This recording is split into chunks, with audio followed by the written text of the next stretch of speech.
Hi, today let's talk about uh, vocabulary in alternative investment space. Here we have brought in few words that are new to me as well, and I'll try to explain these words with how they are used in finance and especially in alternative investments. These words occur repeatedly. So let's get into it one by one. So when you purchase a alternative investment fund with a fund manager, you are bound to have a legally purchased agreement, which is with the fund manager. Legally purchased agreement with the fund manager and all investors. All investors. And side letter is one such formally and legally binding agreement, but this is not common to all investors, but rather it sits on the side. That's why it's called side letter. And it is provided for a specific investor. Specific investor, why? Because because this comes with certain custom clauses like some customized custom rights or some fee discounts or regulatory accommodation that would not be applying for other limited partners. So side letters is an agreement which is along with the main document of a legally purchased agreement. So that we are good with side letters. And coming to dry powder is uh, what do you say? Dry powder is um, simply a term that refers to the readily available cash in with the fund managers or highly liquid assets, and that is present with the investors or companies, um, that they keep in hand, mm, to quickly deploy it when there are new opportunities. So in short, it is simply a cash reserve. It is a cash reserve that is kept in hand, and they are looking for um, opportunities to deploy their money into the investment vehicles when the opportunities arise. And coming to the next one, which is hurdle rate. Hurdle rate is simply the minimum rate the fund must deliver before the general partner or the fund manager starts earning any carried interest. So there are two types of hurdle rates. One is soft hurdle and another one is hard hurdle. So hope I was clear about the hurdle rate. It is simply the minimum rate the fund must deliver to the limited partners, to the investors, beyond which only they will be able to get some incentive or performance fees mm, uh, after the hurdle rate. So soft hurdle rate is manager friendly, and hard hurdle rate is investor friendly. Why? Because soft hurdle rate will once the fund beats the hurdle, the general partner, the manager can earn interest on the entire profit that was needed to reach the hurdle rate. But in hard hurdle, that leverage, that freedom is not there. The general partner only earns carried interest on the profits above the hurdle rate.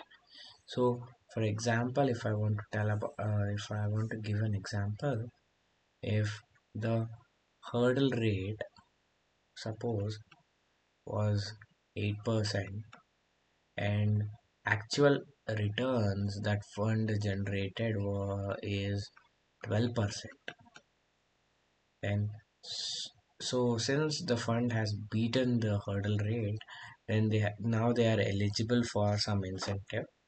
So soft hurdle is mm,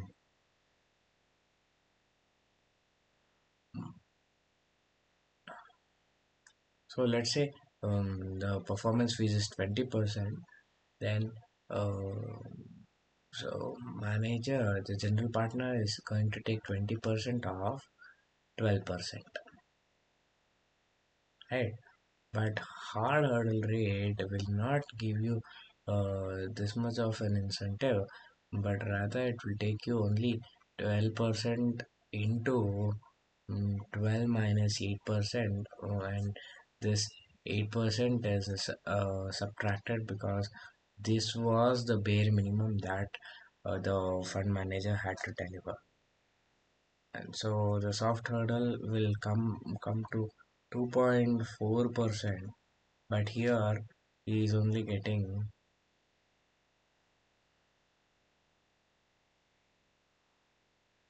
4 into 2.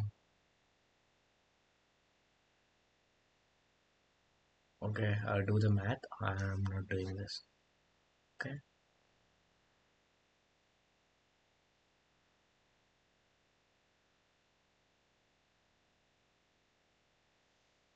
he's only getting 0.8%.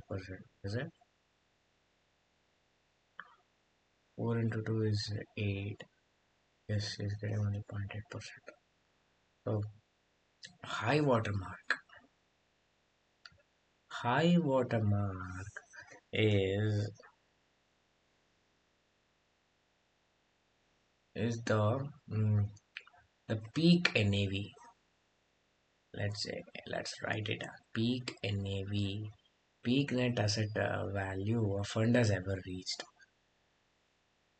So the manager will only earn if there is a high watermark clause. Then um, the manager earns performance fees only when new profits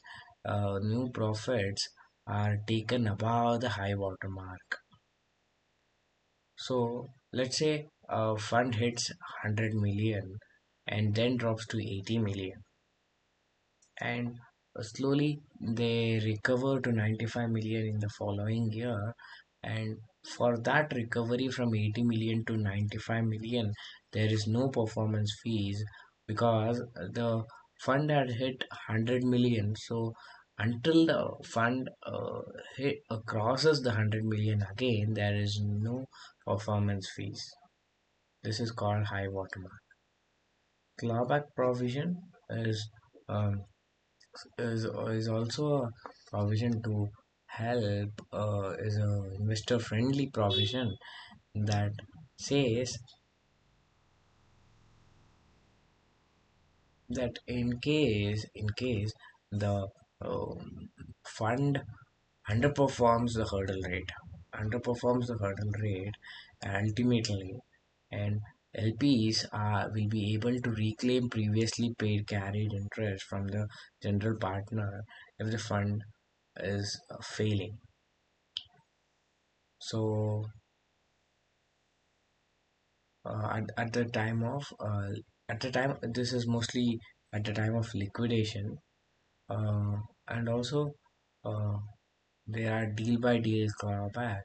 That let's not go very much deep into it because even I need to uh, strengthen my understanding on these words. So let me keep it simple and say It is simply a contractual clause that lets LPs, limited partners, reclaim previously paid incentives from the GP if the fund ultimately underperforms. If fund ultimately, I'll type this down. If fund ultimately underperform. Okay, let me not type it.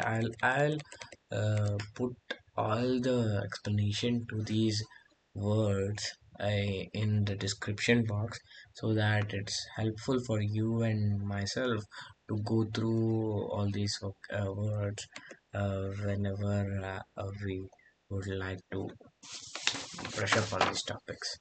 And GAP metrics is simply the performance numbers, that is that GAAP stands for US Generally Accepted Accounting Principles. They they mean fair accounting for portfolio companies, and these are required for public filings in US and many institutional limited partners and certain fund structures. So this is financial performance numbers basically. So contango and backwardation are two very similar and opposite of each of these. And contango is refers when future curve situation is refers to a future curve situation where longer dated future prices are higher than spot prices. Example, mm, you have s- you have bought a commodity, let's say oil, okay, at $70 at spot price, and 6 months futures is trading and trading at $75. Then this is a longer dated future price, but they are higher than the spot prices. The backwardation is simply the opposite of it. You took a $70 spot on the oil commodity, and 6 month future is at $65. So positive roll yield for longs, you make money from just from rolling contracts. So these are some of the vocabularies I wanted to discuss. And I know these are not very crystal clear explanations, and I would like to explain. I would like to take up one video every day and try to simplify as many concepts as possible until I finish my CFA exam. So till then, I will try to improve the quality of the videos and also the quality of the explanations that I give through. So please stay tuned and happy listening.